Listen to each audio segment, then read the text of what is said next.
बिस्मिल्लाहिर्रहमानिर्रहीम। अस्सलामु अलैकुम।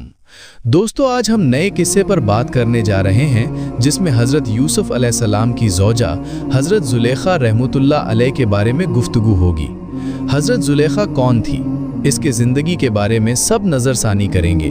वीडियो अच्छी लगे तो वीडियो को लाइक कर दें और कमेंट करें और अपने अजीज़ दोस्तों के साथ शेयर करें। तो चैनल पर नया है तो चैनल को सब्सक्राइब ज़रूर कर दें। दोस्तों, हज़रत ज़ुलेखा रहमतुल्लाह अलैहा वो खुश नसीब ख़ातून हैं जिन्हें अल्लाह पाक के प्यारे नबी हज़रत यूसुफ अलैहिस्सलाम की ज़ौजा होने का शरफ़ हासिल हुआ।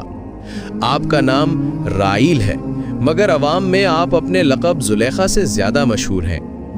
हज़रत ज़ुलेखा रहमतुल्लाह अलैहा एक मग़रिबी बादशाह तैमूस की इंतहाई खूबसूरत शहज़ादी थी।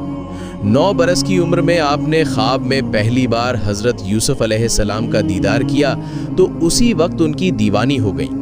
फिर दूसरे साल ख्वाब देखा तो हालत मज़ीद ख़राब हो गई। यहाँ तक कि तीसरे साल ख्वाब में जब ये मालूम हुआ कि आप अलैहिस्सलाम शाह मिस्र हैं, तो उन्होंने ये समझते हुए कि चूँकि शाह मिस्र हज़रत यूसुफ अलैहिस्सलाम हैं, लिहाजा शाह मिस्र से शादी कर ली।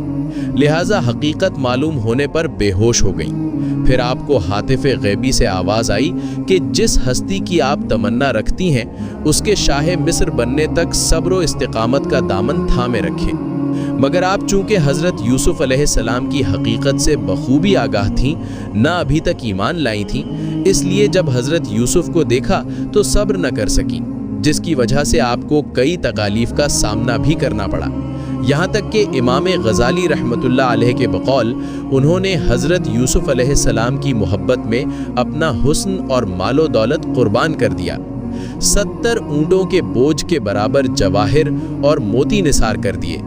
जब भी कोई ये कहता कि मैंने यूसुफ को देखा है तो वो उसे बेकीमत हार दे देती, यहाँ तक कि कुछ भी बाकी न रहा। मगर बाद में जब ईमान ले आईं और हज़रत यूसुफ अलैहिस्सलाम की ज़ौजियत में दाखिल हुईं तो सिवाय इबादत और रियाज़त और तवज्जो इल्लाह के कोई काम न रहा। अगर हज़रत यूसुफ अलैहिस्सलाम दिन को अपने पास बुलाते तो कहती रात को आऊँगी, और रात को बुलाते तो दिन का वादा करती। आखिर हज़रत यूसुफ अलैहिस्सलाम ने जब पूछा कि आप तो मेरी मोहब्बत में दीवानी थीं, तो अर्ज़ करने लगी, ये उस वक्त की बात है कि जब मैं मोहब्बत की हकीकत से वाकिफ़ न थी। अब चूँकि मुझे हकीकत मालूम हो चुकी है, इसलिए अब मेरी मोहब्बत में आपकी शिरकत भी गवारा नहीं। इस पर जब हज़रत यूसुफ अलैहिस्सलाम ने फरमाया कि मुझे अल्लाह पाक ने इस बात का हुक्म फरमाया है और ये भी बताया है कि आपके बतन से अल्लाह पाक 2 बेटे पैदा करेगा जो दोनों नबी होंगे, तो हज़रत ज़ुलेखा रहमतुल्लाह अलैहा ने अल्लाह पाक के हुक्म और हिकमत की बिना पर सर झुका दिया। याद रहे, हज़रत ज़ुलेखा रहमतुल्लाह अलैहा की तौबा का ऐलान कुरान करीम में किया गया है, क्योंकि उन्होंने अपने कसूर का एतराफ़ कर लिया था और कसूर का इकरार तौबा ही है। लिहाजा हज़रत ज़ुलेखा को बुरे लफ्ज़ों से याद करना हराम है, क्योंकि वो हज़रत यूसुफ की सहाबिया और उनकी मुक़द्दस बीवी थीं। अल्लाह पाक ने भी उनके कसूरों का ज़िक्र फरमाकर उन पर गज़ब ज़ाहिर ना फरमाया, क्योंकि वो तौबा कर चुकी थीं, और तौबा करने वाला गुनहगार बिल्कुल बेगुनाह की तरह होता है। नीज़ अपने मजाजी इश्क के लिए माज़अल्लाह हज़रत यूसुफ अलैहिस्सलाम और ज़ुलेखा के क़िस्से को दलील बनाना सख्त जहालत व हराम है, क्योंकि इश्क सिर्फ ज़ुलेखा ही की तरफ से था। हज़रत यूसुफ का दामन उससे पाक था। लिहाजा हज़रत ज़ुलेखा रहमतुल्लाह अलैहा का ज़िक्र हरगिज़ बेअदबी से ना किया जाए, बल्कि हर हाल में एहतराम का ख़याल रखा जाए। बहुत से बेबाक लोग हज़रत यूसुफ अलैहिस्सलाम और ज़ुलेखा के वाक़े को बढ़ा चढ़ाकर बयान करते हैं और माज़अल्लाह उनकी शान में बहुत सी बेअदबियाँ करते हैं। ऐसे लोगों को फ़ौरन सच्ची तौबा कर लेनी चाहिए, वरना बर्बादी यकीनी है। हज़रत यूसुफ और ज़ुलेखा का निकाह। हज़रत यूसुफ अलैहिस्सलाम से हज़रत ज़ुलेखा रहमतुल्लाह अलैहा की शादी का वाक़या भी बड़ा अजीब है।